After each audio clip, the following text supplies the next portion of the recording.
morning, good afternoon, good evening, football fans. I'm Ryan Cato here with Hunter Thompson. We're the Backups, a football podcast, and we are back once again to talk about position groups for the NFL draft. We are in our sweet spot. I have a flannel shirt on, completely unbuttoned, not giving two shits because I'm enjoying myself. I've got a Sweetwater Troptomistic. It's pretty tasty. Passion fruit and kiwi wheat Okay, ale. sounds pretty solid. It's a little bit hoppy. Don't love hops, but it's pretty good.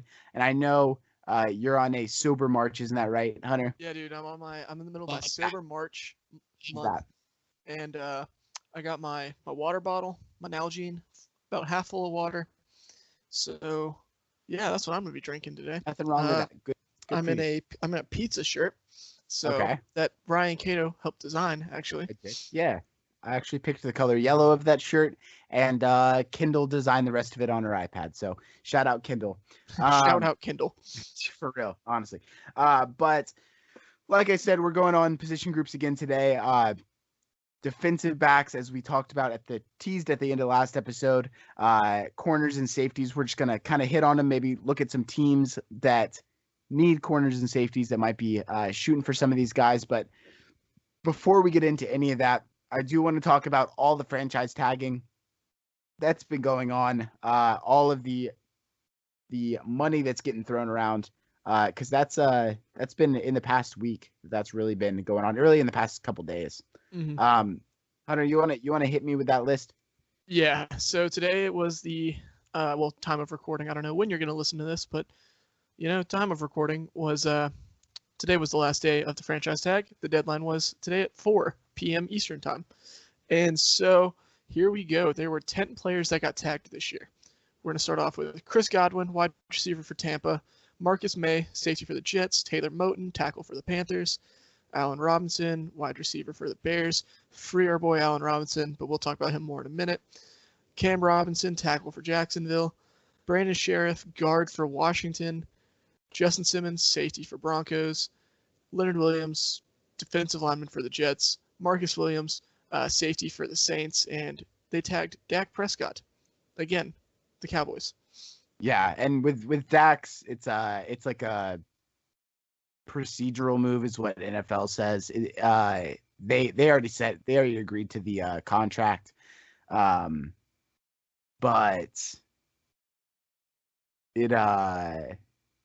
it was what 40 million a year, Yeah, 4 years, 16.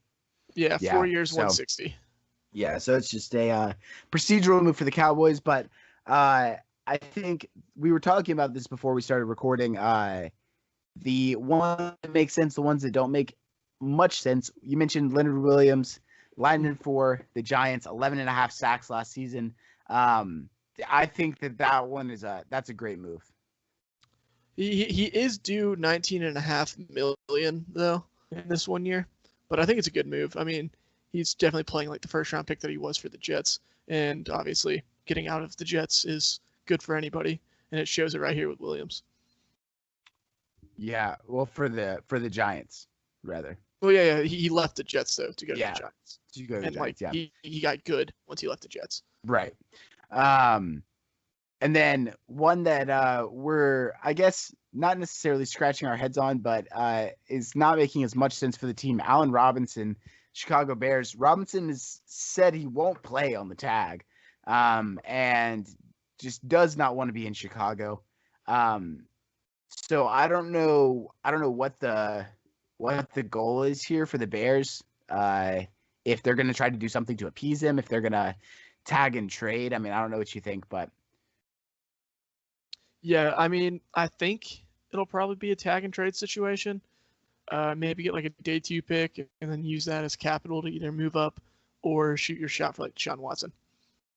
Yeah, I mean, because clearly Trubisky, like I'm not sure if he's going to be their guy. We've gone back and forth on that. He's just not good. I agree, but it's like, but he runs the offense better than anybody else. And how is the coaching staff going to see him as compared to us that are outside of it? So I don't know what their move is going to be in the offseason. They're not in a great spot picking at 20. So like you said, trading A-Rob might be the move, to either move up or to make a move for a quarterback. I mean, I'm trying to think of like who else that they could make a move for in terms of trading. Maybe they could make a move for like Derek Carr. That wouldn't be the worst thing in the world. I don't know how much of an upgrade, like barely an upgrade. I think it's a pretty good upgrade from Trubisky. I have Trubisky very low, and Derek Carr's a pretty solid starter. Not a great starter, but a solid starter. Yeah, I feel like if you are gonna start over with your quarterback, you want the guy that's gonna be your franchise guy. No, So, probably. But Right. So, Nagy and Pace are just trying to make the playoffs. They'll take Right. anybody that can get them there. which I'm not sure if is a good mindset, but either way, finally, something that kind of had me scratching my head was the Marcus Williams tag. NFL.com, it says 4 seasons, 1 interception, and he's slated to make $10.5 million in 2021. I'm not entirely sure what the Saints are doing there, considering they're 40 over the cap. I mean, like, obviously the cap clearly doesn't mean shit, but The cap is not real. I don't know how it's not real, but the cap is not real. right. I don't really understand how that works. Also on the short list that did not receive the franchise tag today, Aaron Jones of the Packers, Kenny Golladay of the Detroit Lions, Chris Carson of the Seahawks, Shaquille Griffin also of the Seahawks, and then Hunter Henry of the Chargers and Jonnu Smith of the Titans. I kind of expected Jonnu Smith to get it. These other guys I pretty much expected to see in free agency. I kind of thought Golladay was going to get it, and then like a tag and trade situation, and like just have Detroit try to build some capital up. But a little surprised that didn't happen. Yeah, I mean, it just opens up the landing spots for Golladay, because we talked about a lot how this wide receiver class is pretty good. Like, we've got Kenny Golladay and A-Rob and Chris Godwin. Well, not anymore. Mm-hmm. A-Rob and Chris Godwin are both gone, so Golladay is going to be a more sought after free agent pickup. Yeah, so Golladay and Juju are going to be like the 2 big ones now. Right. So, God, I wouldn't want to pay Juju. Nah, Juju's going to get paid by the Jets. Yeah, but I wouldn't want to pay him. I mean, I wouldn't want to either, but he's going to. I know. But still. I bet he goes to the Jets, and Kenny G. I want to say Washington, but it's not going to happen. See, I think Galladay's going to end up in the Colts. The Colts, yeah, that's a good. So Colts have stupid money, and they need a left tackle, and they need a receiver.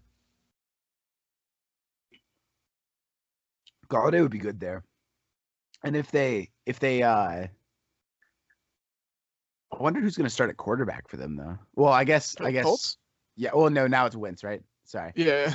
Yeah, I lost my mind there for a second. I was like, wait a second. Prince Harry. I mean, I don't know.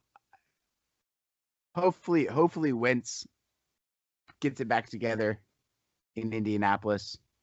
Maybe he'll at least be serviceable. Maybe he'll be able to throw the ball farther than Philip Rivers did. I mean, that's probably not hard. Rivers was throw the ball 10 yards, yeah. Yeah, Rivers was kind of done. He was just kind of there last year.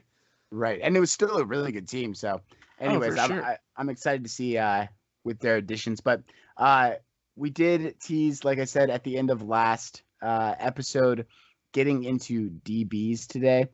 So I want to do that. And I say we just run down our top 5 of both corners and safeties. We'll do one before the other, and we can just talk about them. And maybe talk a couple landing spots. So I want to hear from you first. Your top 5 corners for 2021. Mm-hmm. Yeah, my top 5. First? Yeah, my top 5 corners. Okay, so I just kind of shook up my rankings a little bit. Been doing some film, reevaluating some stuff. Number 1, we got J.C. Horn out of the University of South Carolina. I'll talk about them all in a minute, so just be ready. Yeah. Caleb Farley from Virginia Tech is my number 2 corner. Patrick Surtain, PS2, is number 3, the corner out of Bama. Eric Stokes from UGA is 4. And then Aaron Robinson, the corner from UCF, Senior Bowl standout, is my CB5. Any questions before I start ranting? Or No, I just said let it rip, and then I'll talk to you about it. all right, bet. J.C. Horn is the best physical corner in this class. He can do it all: press, man, zone, fantastic. He has the swagger and confidence that you look for in a CB1, and he has experience going up against SEC competition. Him against Kyle Pitts, he did lose plenty of reps against Pitts because most everybody did, but it was still fantastic to watch him on what many people are saying is a top 3 player in this draft class. And then if you flip on the Auburn game, that might be the best single performance I have seen out of a DB in ever. He just shut down Seth Williams all game, made Bo Nix look like a baby back bitch, which really is not that hard, but that happened. Caleb Farley is my 2 because traits-wise, dude has it all. He checks every box that you want out of a cornerback. He just is a little raw because he only has 2 years of corner experience, I believe. Not many. And then Patrick Surtain 2 is my 3rd because dude's very, very technically sound, is a technician at the cornerback position, but I don't think his ceiling is as high as some of the other guys. I mean, out of the big 3 at least. I think Surtain's going to be a very, very good 2 for a team, but probably will never be a 1. Eric Stokes isn't just, he's a playmaker. He's fun. Watching him just be a disruptive force for that UGA defense, where they pretty much just drop back into man coverage and just let it rip. And then Aaron Robinson, I just really enjoyed his stuff at the Senior Bowl. Watching him go toe-to-toe with Tony and Shi Smith all week was fantastic. Yeah. I have similar rankings to you. I especially agree with what you said on Farley, as he's my number 1. I think Farley's ceiling is stupid high.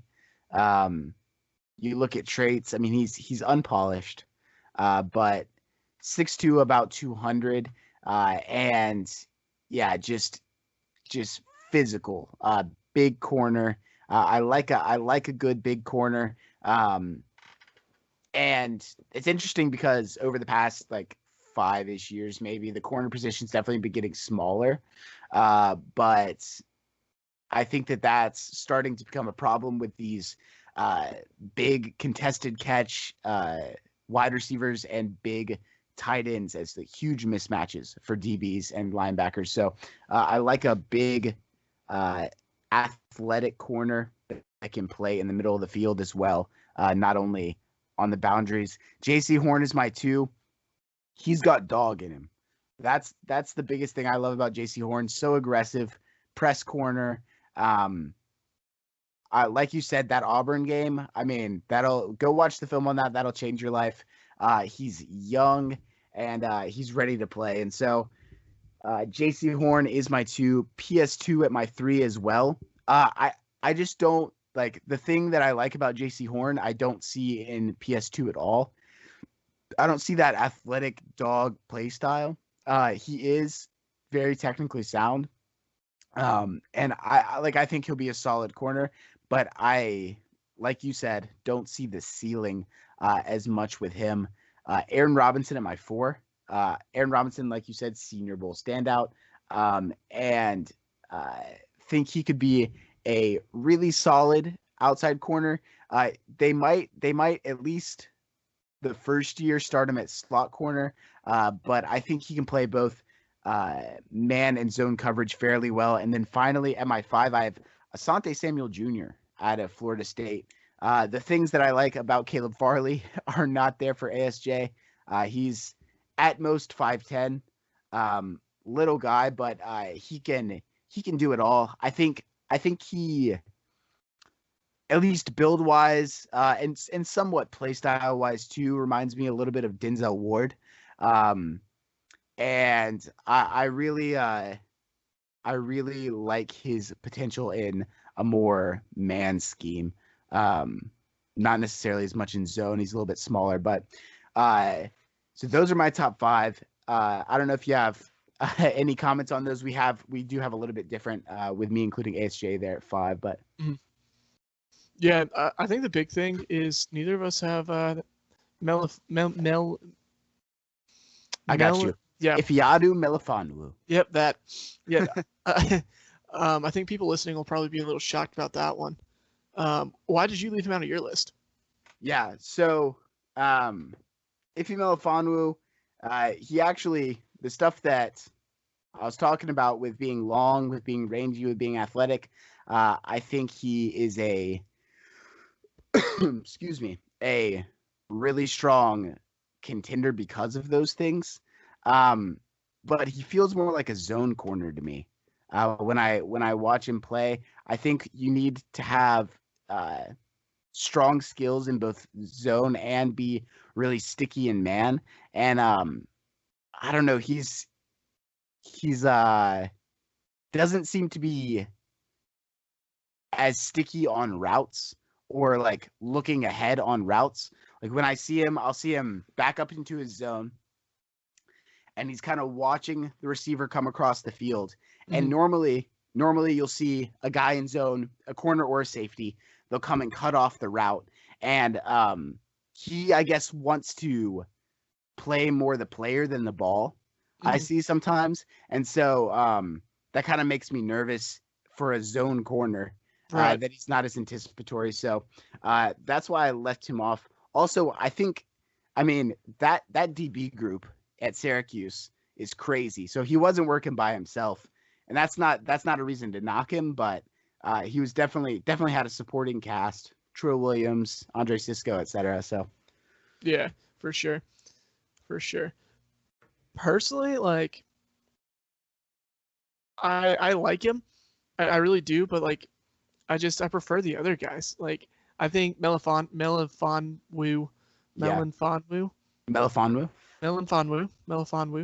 Yep. This is going to be an entire just. It's not quite as bad as Igbenogany, but it's almost as bad. Oh, it's. I think it's worse for me than shit. Just if we end up doing live draft coverage, y'all just be ready. It's gonna be bad. In terms of, we're gonna wait till they say it and then we'll say it. Exactly. But the Syracuse corner, who I can't name, I think he's very, very good. I think he's also pretty raw. I think he's a very reactionary player as opposed to creating his own plays, which isn't necessarily a bad thing. It's just he's not as much of a playmaker. He's going to be a very solid corner for a team like Seattle or a team like Dallas, maybe even the Jets. I wouldn't put it past the Jets at 23. Yeah, I wouldn't be surprised if a lot of these Group 2 guys go in the first round. Because we know the top 3, right? Surtain, Farley, Horn in any order. And then the next 5 are all kind of interchangeable. Right.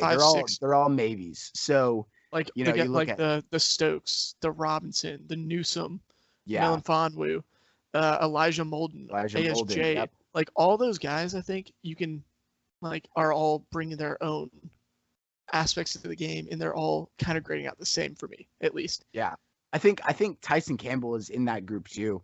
Honestly, kind of started as a stronger prospect and then fell off because Stokes kind of outshined him. But I think he's probably in that group for me as well.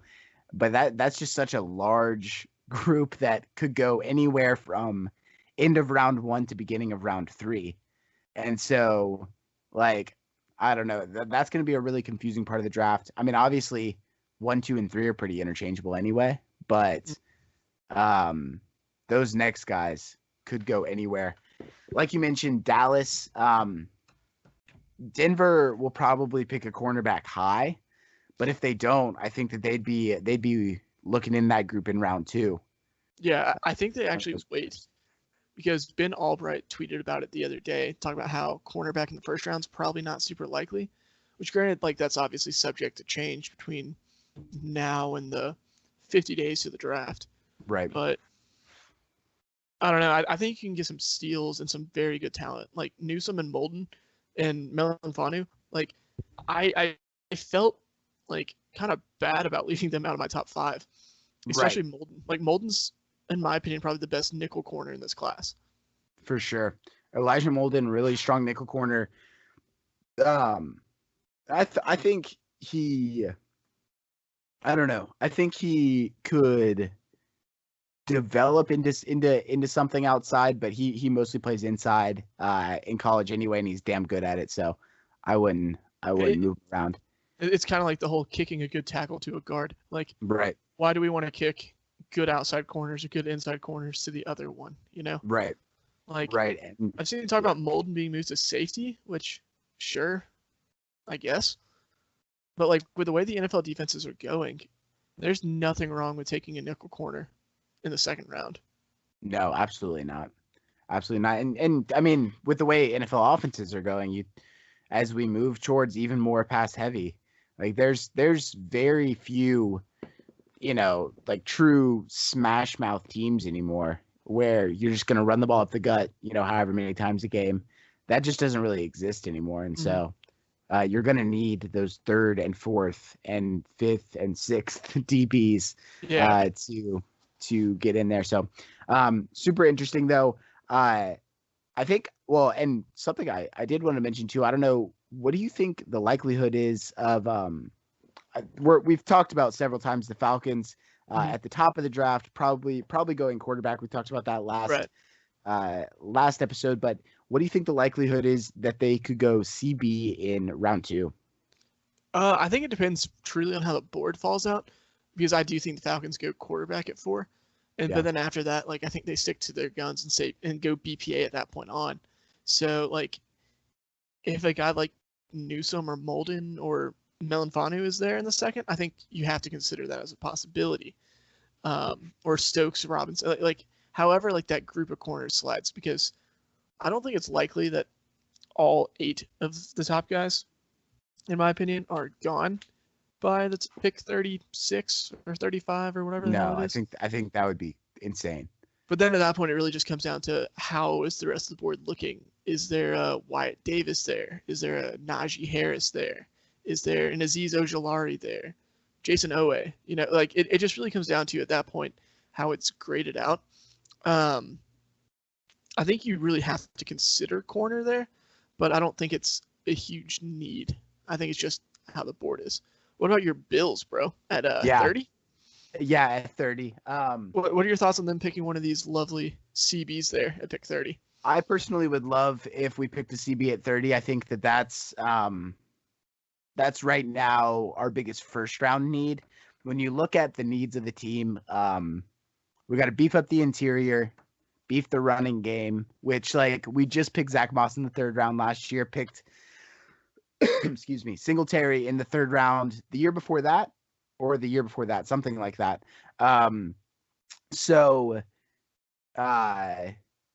But picking a running back or picking a guy in the middle of the line, it's pretty unlikely that you're going to do that at 30 unless like the guy is there, Right. And so I think that this second group of CBs is a really strong opportunity for the Bills there. So if I'm the GM of the Bills, yeah, I'll go CB at 30, depending on if my guy's there, I guess. But okay, who would you say your guy is in quotes, like of that group of that second group? Probably ASJ, or I mean, it I guess it depends on who goes, because the top 3 won't be there. I'd be down for Aaron Robinson. I'd be down for ASJ. I'd like Newsome there. I think Newsome would be. I loved watching him shut down the Big Ten. 40 time today. Yeah, stupid fast. What was that? 4.31. 3. Yeah, I was gonna say 4.37. So yeah, 4.31. Insane. Did you see? I mean, the 40 times coming out have been nuts. You saw Owe? Dude, Owe ran a 4.38. Dude, as a 250-pound defensive lineman or some shit like that? If not bigger. Let me look at Jason Owe's size. I mean, that's Montez Sweat. Like, oh yeah. Would you rather pick, like, back to your Bills? Would you rather pick like a Wyatt Davis there, or would you rather grab like one of these corners? Because I know you love Davis. Well, Wyatt Davis. So yeah, I have a personal bias towards Wyatt Davis. I think Wyatt Davis is super good. I'm just not sure if. I guess it depends on who else is on the board that I could put in the middle of the line, because if we get like further down the draft, you look at a guy like Aaron Banks, who I don't think is even as close to as good as Wyatt Davis, but a solid guard right up the middle. Mhm. I think I can wait and take him rather than taking Davis at 30. When I feel like there's a more pressing need, But That's fair. I'm also a defense, like a draft defense first type guy. So I'll be always advocating for take care of your defense before you get anywhere else. Right.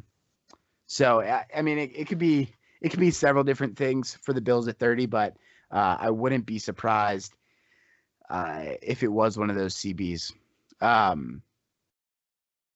And clearly they don't have a problem with, the smaller CB types, because Trey White, who they, start right now, is 5'11", 180. So not a problem for them there. So, I mean, hey, if they want to pick ASJ, I'm not going to be mad at it. Not going to be mad at it at all. I'm trying to think of anybody else who might go CB in the first round. I mean, I think there's a lot of like possibilities. I think Packers could. I think Jets could at the end of 23. I think. I mean, Jags even with their second pick.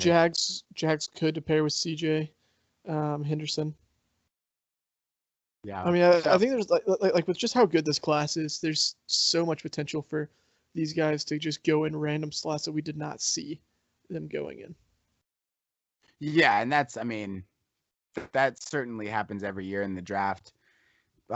Even specifically talking about cornerbacks, I mean, the Damon Arnett pick last year. Noah Yeah, Noah Igbenogany. That 30. one, yeah, him. Yep. That one made no sense. Yeah, I was confused. So I'm not sure. I mean, what we're gonna see at the end of the first round, and maybe the Bills will come in and they'll pick like Kelvin Joseph or Benjamin St-Juste at 30, and we'll all be like, what is going on? And then it'll turn out fine. St-Juste goes in the first round. You'll see me like pound some form of alcohol on the screen. Like, that's not a knock on St-Juste, but like with how good the rest of this class is, man. I mean, we probably said the same thing about Noah Igbenogany last year. Oh yeah, I probably would have said the same thing if I would have thought about it. Right. So, I mean, who knows what we could see at draft time? Like I said, it's super unpredictable. We're going to take a quick break. When we come back, it's safety time. Stick with us for approximately 30 more minutes of draft coverage. See you soon.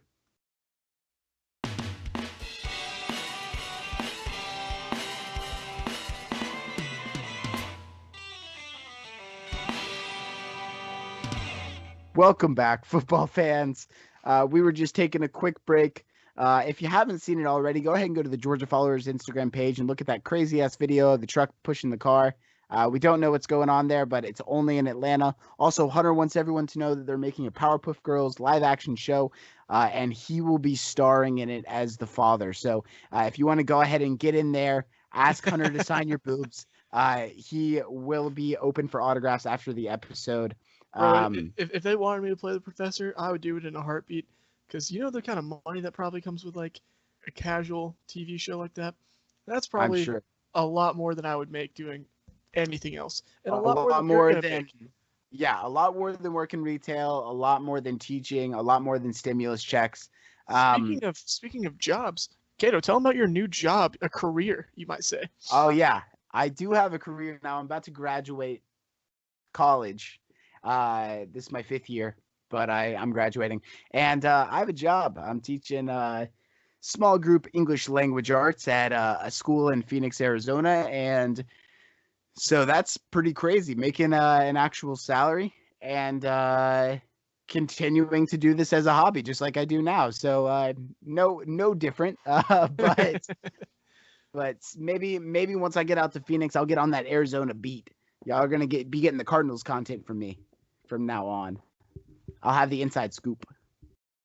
That'd be wild, bro. That would be wild. I'll wear the Kyler jersey to the first Arizona episode, but you can actually, you know where you can get a Kyler jersey? Let me know. Our friend Diamond jersey, Diamond Apparel. Shit. Diamond Apparel. Diamond Apparel, yes. Diamond Apparel. I think it's Diamond Jerseys on Twitter, but the name of the company is Diamond Apparel. Yes. You can get some football and baseball jerseys there at Diamond Apparel, or football and basketball. Football and basketball, yeah. Football and basketball jerseys there at Diamond Apparel. If you check out and use the code BU10, you can get 10% off at checkout. Give us a little shout out because we're partnered with them now through Twitter. We got some friends. So shout out Diamond Apparel. And maybe I will buy a Kyler jersey from there. Maybe I'll find like one of those girl pink ones, you know what I'm saying? Like the light baby pink, and I'll wear that crop top. Oh yeah, come on. The Quinn Miners Kyler jersey. Because you know that like a man my size is not allowed to wear a Kyler jersey. Like he's much too small for me to be wearing his jersey. No, you know? Yeah, he's smaller than both of us. Right. So I have to wear JJ Watt's jersey now. Is what you're saying. I gotta go find the 99. Yeah, sure. You could do that. Maybe you could get a D-Hop jersey. That would be fun. Yeah, you know, the Cardinals are racking up on like jersey sellers out there. They really are. They really are. Maybe you get a Fitz jersey, just as a classic. Sure, why not? Patrick Peterson, I'm sure, sells some jerseys too out there. Yeah, but he's gone. Yeah, I mean, R.I.P. Yeah. I mean, he's not dead by any means. But that's not what we're saying. He's not dead yet. But anyways, that's kind of morbid. Okay. No, I was just anyways the safeties. No, but back in it with the DBs. It's our top 5 safeties in this year's draft. I'll let mine rip. I was telling Hunter before we started recording, I'm having a really hard time with ranking safeties because one, I find it very challenging to watch safeties without all 22. So the very few games I have on these safeties, I'm diving deep. But anyways, all of these safeties do different things. They are in different roles. You look at a guy like Hamza Nasruddin, is a chess piece defensive player. He's barely even a safety, could be a sub linebacker. And a guy like Ardarius Washington, they're pretty much opposites. So I was having a really hard time ranking them, but here's a fairly unordered top 5. At the top, I've got Hamza. I love Hamza. He's a defensive chess piece. Was a big fan of Jeremy Chin last year. Same kind of vibes. Same size, too. At 6'3", about 220, 210, 220. And he can do it all. I mean, like I said, pretty much a positionless defender, and that's kind of the way defense is moving anyway. Number 2, I've got Trayvon Moehrig. Solid single high safety, I think. And could play in all sorts of different packages. I think he could probably play in a 2 high also, but as the quote higher safety, playing way free deep. Richie Grant at my 3. I love Richie Grant. I think Richie Grant could be possibly the best safety in the class. Hard to say, but really solid safety. He's got excellent ball skills. You see him coming up for the ball, anticipating all the stuff that I was saying that Ifeatu Melifonwu was not doing. So good from Richie Grant, and standout Senior Bowl player Andre Cisco at my 4. Tons of interceptions in college, really productive player. And I think, I mentioned before that Syracuse DB group was really solid. He was another part of it. I think he could play free safety as well. Maybe not single high. Maybe so. I don't know. And then finally, Ardarius Washington, tiny little man out of TCU, only 5'8", 179.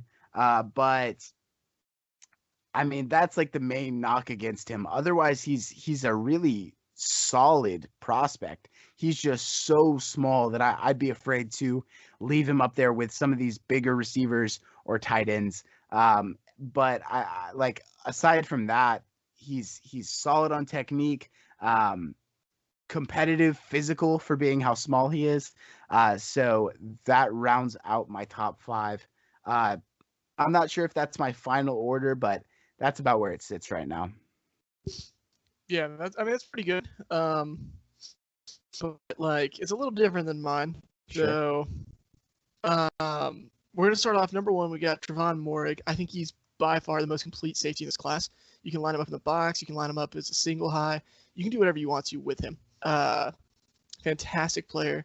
I think he's going to be a captain for a defense one day. Great player. Number 2, I have Richie Grant, who I think is going to be a fantastic single high rangy safety. I know that's not like the super big consensus. I know some people want to move him around, do man coverage and stuff with him, which I think he'd be fantastic at. Personally, I think I would leave him at single high. Just with his speed and closing ability, he's too good to not have there. Number 3, Hamza Nasruddin out of Florida State. Like you were saying, dude's a chess piece. Definitely more of this traditional strong safety type vibe. Kind of similar to like what I think I would probably do with Troy Polamalu. Like, as a scheme set. I am not comping him to Polamalu, but stylistically, I think I would use him the same way I would use Polamalu. Dude's a thumper and just awesome. Number 4, I have Javon Holland out of Oregon. I know he was not on your list, but I think, I know we were saying this earlier, Holland might be more of a nickel corner than a true safety, which it might be true. But I do think with Holland, you can kick him at safety in multiple capacities and get a serviceable starter out of him. I think Holland is one of the highest floor guys in this draft out of the safeties, but I think his ceiling is lower than others. But if you're just looking for a good player to have in your defense, Holland is a guy that you want. And then Ardarius Washington. God, if he was only 2 inches taller. I made the mistake of saying 5'10" earlier, and Hunter was like, no. If only he was 5'10". if those 2 inches make a difference. Yes, ladies, we know, but those 2 inches make a difference. But Washington, he's so good. Like, he'll hit anybody in the hole. He'll cover anybody. Like he plays bigger than he is, but like he plays a lot bigger than he is. But the problem is, when you take him out of this collegiate ball level and put him in the game with all the big boys, like in the NFL, he's 5'8". He's 180 pounds. He plays a lot bigger than he is, but that means he plays 5'10". That's still pretty small. That's what I'm saying. You get at most like a 6-foot player out of him. Right. Obviously, you can't count him out because, size and everything. But like, I feel like there's a lot of his game isn't going to translate well. I think he'll get blocked out of plays, and just kind of like washing out of his downhill ability. Yeah. I mean, he's just gonna get bodied up, probably too, by some of these bigger tight ends. I mean, imagine Kittle hitting Ardarius Washington. Jesus Christ. He's not gonna make it past that. He's gonna have to walk off the field. So, yeah. Like I said, didn't have Javon Holland in mind. I think he's a solid player too.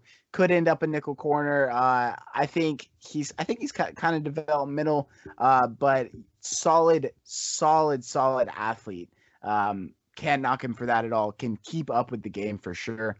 There's also like a bunch of safeties that don't really fit in that top 5 group that are still really solid. If you want to talk about like Talanoa Hufanga from USC, Colby Harvey-Peel from Oklahoma State, Richard LeCount from Georgia, and a guy that I like to talk about sometimes, maybe too much, but Reed Blankenship from Middle Tennessee. Reed Blankenship is nice. He doesn't do anything special at all, which was like why I don't think he's going to be that good. But like, man, I'm gonna be rooting for him. Yeah, I don't know. He was a captain at MTSU. He can hit, that's for sure. So I don't know. I like Reed Blankenship, but he's definitely a later round guy. We just talked about the Falcons, but we're going to talk about him again. The Falcons didn't tag Keanu Neal today. Right. So do you think, I mean, like you said, it depends on how the board falls. But do you think they're in contention for a safety this draft? Dude, I think they're in contention for multiple safeties. Yeah. We only have one on roster right now, and that's Jalen Hawkins, who was like our 6th-round pick last year, 5th-round pick, something like that. So I think the Falcons might even pick up 2 safeties in this draft class. I think you could see a guy like Tron Morig, Richie Grant, Nasruddin as early as round 2, and then you'll hit one of those later round guys like a Paris Ford, Cade Stearns, Joshua Bledsoe, James Wiggins, LeCount. Like, you'll hit one of those guys in the mid rounds. I really would not be surprised about that. Dean Pease uses a lot of big nickel, big dime packages. Mm-hmm. And in order for that to be successful, you need safeties and corners. You have to have lots of DBs. Yeah. I mean, yeah, it wouldn't surprise me if they picked like even 3 DBs, if they went corner, safety, right? Or safety, corner or something like that, because they need as many as they can get. That's a team starving for pass defense. Right. I would ask about the Bills, but like, y'all have a pretty good safety duo up there, and Hyde and Poyer. Micah Hyde, Jordan Poyer, a really solid safety tandem. So I'm not sure we'll be looking safety in this draft. Probably more likely linebacker, but probably. Yeah. One thing is, like, a lot of guys have been talking about, like, we might not see a safety in the first round. Do you think that's true? Yeah, I think it's likely we won't see a safety in the first round. There's only a couple teams that I could see going safety. Let me pull up. I want to pull up the draft order real quick so I can look at it again. But I don't see. I mean, maybe the Jags at the 2nd pick could go safety. I would have said at one time New Orleans, but they tagged Marcus Williams today.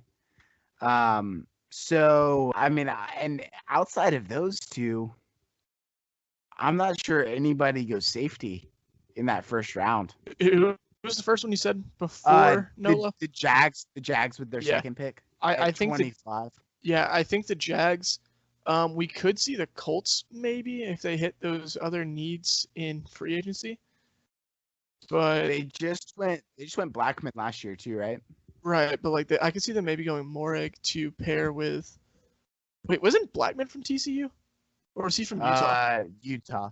Utah. Because it was Jalen Johnson and Julian Blackman were from the same school. Yeah, that's what it was. Yeah, but I could maybe see them adding one if Malik Hooker leaves in free agency.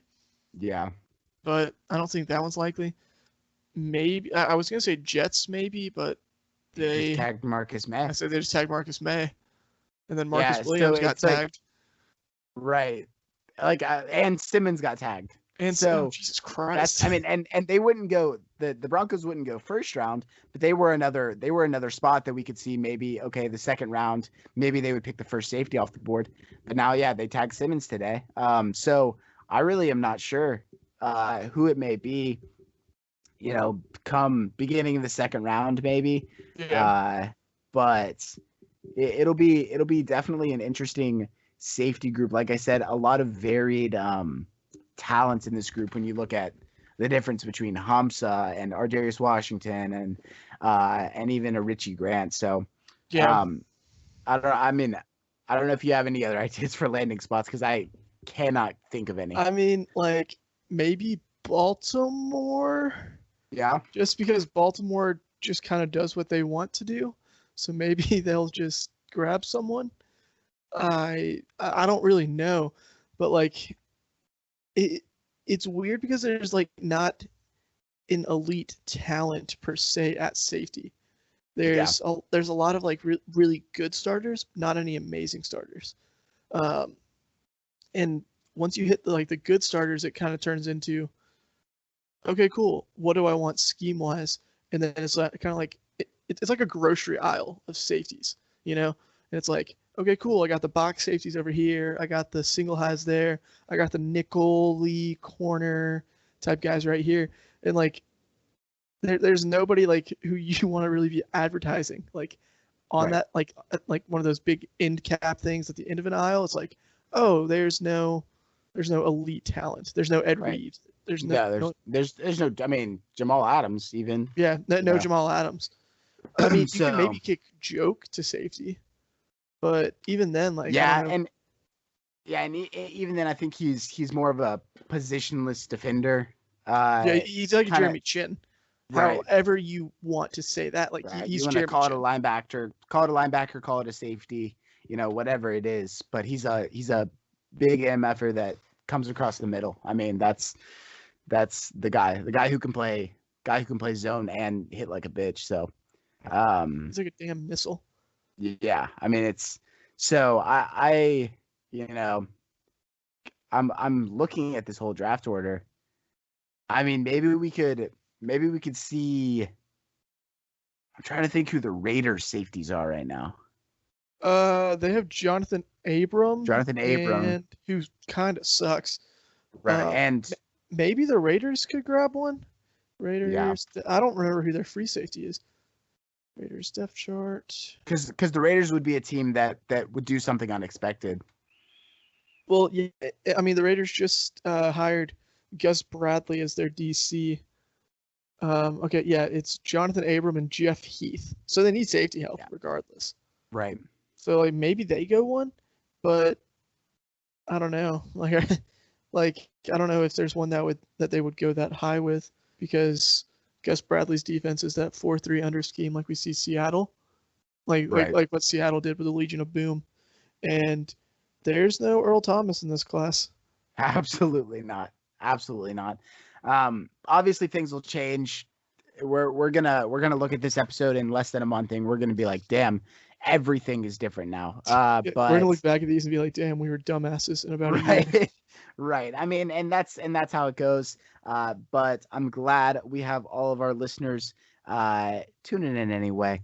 If you want to, you can subscribe to us on YouTube at the Backups Cast. Follow us on Twitter at the Backups Cast. Our individual Twitters are in the Twitter bio, but it's at H Thompson NFL, at Arcado NFL, so you can find us there, and the rest of our crappy draft takes and silly tweets.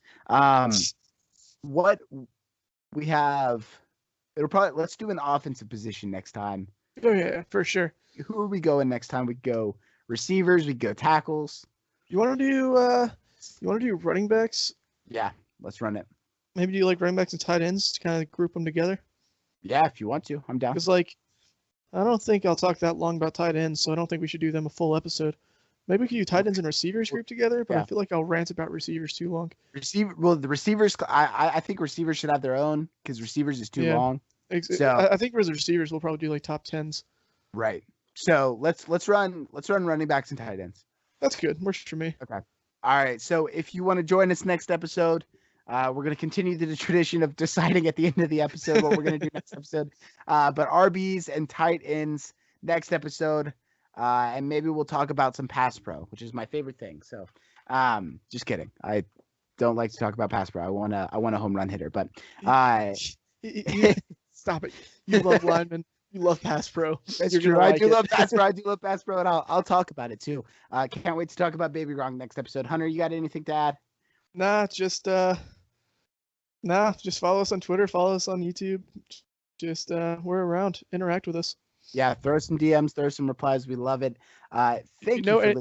If you know anybody that wants to sponsor us, we only charge $10 a month. Under our podcast episode at Manscaped, everybody at Manscaped, please, I'm begging you. Please, I need somebody to pay for this Podbean account. It's not much, but I'm just tired. I'm just tired of it. I'm just tired of asking you for it, dog. I'm not gonna lie to you. So that's why I started sending you some in advance. I'm like, okay, cool. Speaking of, no, but I'm just playing. No, dude, I sent you 2 months in advance last time. Well, thank you all for listening to our shit show of an episode talking about CBs and safeties. We will see you next time to talk about running backs and tight ends. I hope you have an excellent morning, afternoon, or night, football fans.